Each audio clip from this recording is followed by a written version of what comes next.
Imagine you're at a dinner party. Everything's peachy until Uncle Bob, a known toxic aficionado, decides you're his evening project. There you are, enjoying a lovely quiche, when Bob launches into a tirade about how millennials like yourself have an aversion to proper work ethics and how your career as a freelance graphic designer is just a prolonged phase of unemployment. As the evening trundles on, he doesn't miss a beat. He dissects your choice of attire, questions the nutritional value of the vegan dish you brought, and even hints that your dessert, a beautifully crafted chocolate lava cake, looks more like a volcanic disaster. The room fills with awkward laughter, but you can't help but feel the sting. Bob's relentless critiques could dismantle the Great Wall of confidence, brick by brick. But why? What's the fuel behind his fiery disdain? As you ponder this, you realize that understanding the root of such toxicity could be more crucial than you thought. So why does the world, or at least Uncle Bob, seem to hate you? Let's delve into that. Ever wondered why some people have a PhD in resentment? The complexities of human behavior. At its core, the bitterness from toxic individuals often stems from deep-seated jealousy, profound insecurity, or a cocktail of unmet needs. Imagine them as gardeners, where instead of nurturing flowers, they cultivate thorns. Now let's delve into the psychology. Picture someone who sees your success, your calm, or even your happiness. Rather than feeling inspired, they feel diminished. Their tool of choice? Resentment. It's a shield, really, hiding their vulnerabilities and painting them as victims of circumstance rather than architects of their own discontent. Consider the colleague who scoffs at your new project, or the distant cousin who rolls their eyes at your holiday photos. Their resentment doesn't reflect your worth. It mirrors their inner turmoil and dissatisfaction. Navigating this emotional quicksand requires a keen understanding of human psychology. And remember, just because someone hands you a cactus doesn't mean you have to sit on it. Understanding this is your first step in coping with the venom they spit. Before you step onto the battlefield, what do you need? No, not a sword, emotional armor. When facing the slings and arrows of outrageous fortune, or rather the toxic barbs of resentful individuals, it's crucial to fortify your mind. Imagine wrapping your psyche in a suit of invincible armor. This isn't about blocking out emotions, it's about being selectively permeable, letting in constructive criticism and deflecting unjust negativity. Cultivate resilience, nurture your self-esteem, and remember, the best defense often involves maintaining a sense of humor. Ensure your armor is ready. It's more about resilience than retaliation. Identifying toxic behavior is like spotting a mine before it explodes. Imagine walking through a field. Every step needs to be measured, cautious. Now think of these mines as toxic traits in people around you. First, learn to recognize the signs. It might be the constant negativity, manipulation, or the subtle digs that chip away at your self-esteem. Once you've spotted these traits, it's crucial to set boundaries. Think of boundaries as a safety perimeter around a mine. They aren't just a protective measure, they're a declaration of your values and limits. Start small. It could be as simple as saying no to extra demands on your time or not engaging in gossip. But setting boundaries is only part of the journey. Maintaining them is where the real challenge lies. It's like having a fence that needs regular checking and repairing to ensure it holds.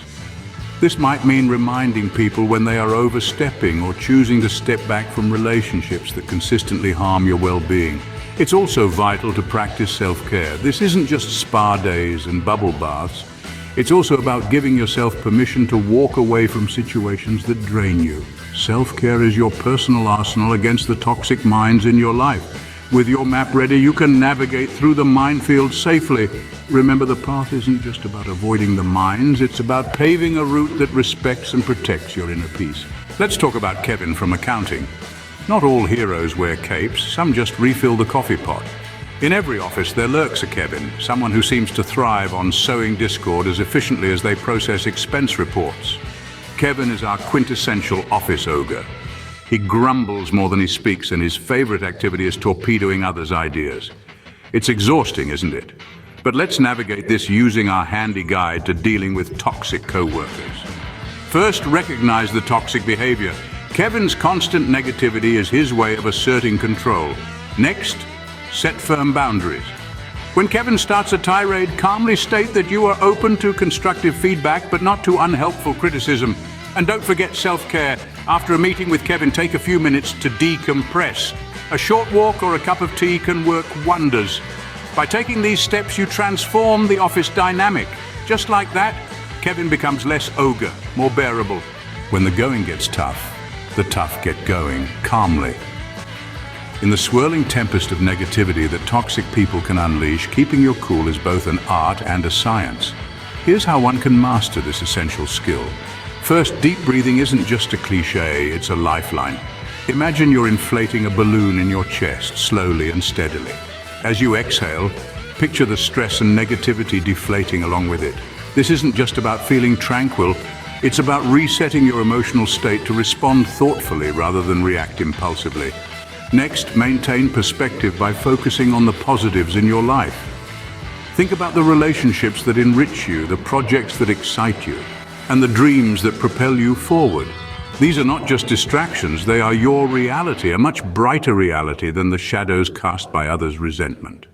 And when all else feels overwhelming, remember this golden nugget of wisdom. Staying calm doesn't just feel better, it often works better. Enjoying the survival tips? Don't forget to hit like and subscribe for more life hacks. A quick tap on those buttons helps us bring you more of these clever strategies to outsmart the toxicity in your life. Now back to wrangling those toxic beasts. Feeling guilty about setting boundaries, you're not alone. It's a common pitfall for many who are navigating the turbulent waters of relationships with toxic individuals. Let's unpack this, shall we?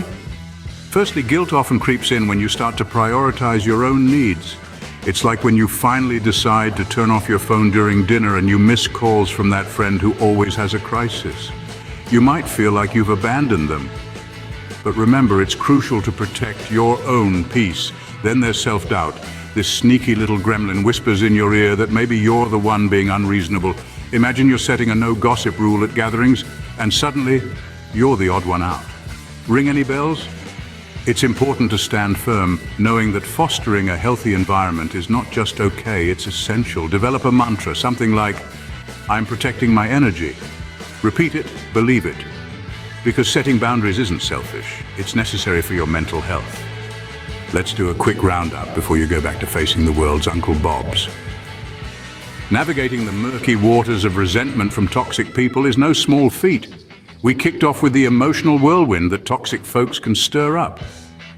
Remember, understanding why these characters might target you with their negativity is crucial. It's not just about their actions, but also about shielding your mental space. We then armored up with mental and emotional readiness, essential for anyone stepping into the arena of personal conflicts. Identifying toxic behaviors came next, along with the art of setting solid boundaries and the necessity of self-care. These steps are your map through the minefield of interpersonal drama. We've seen examples like the dreaded dinner party and the office ogre, real scenarios where these strategies light the way. And of course, staying calm, maintaining perspective, and seeking support are your best practices to keep in your toolkit. Armed with these insights, you're better prepared to protect your peace. Now that you're equipped with knowledge and strategies, it's time to turn the tables. Imagine transforming your encounters with toxic people from battles into learning experiences. That's right, every interaction has something to teach us, and now it's your turn to share. Dive into the comments section below. What are your war stories with the office ogre or that dreaded dinner party guest? How did you navigate these treacherous waters? Your experiences are invaluable, and by sharing them, you not only enlighten others, but also reinforce your own fortress of resilience. If the waves seem too high and you're struggling to keep your boat steady, remember, seeking professional help is a sign of strength, not defeat. There's an entire crew ready to support you in these stormy seas. And if you found any part of our journey together helpful, do consider subscribing for more empowering content. Your support fuels this channel and helps us reach more souls navigating these choppy waters. Together, we can navigate the choppy waters of human interaction. Share, support, subscribe. Savored this video, fancy another? Click the on-screen video for an even deeper dive into fresh territory. Your support is like a warm cuppa on a brisk day. Give us a thumbs up, subscribe, ring that bell for the latest content. Cheers for watching.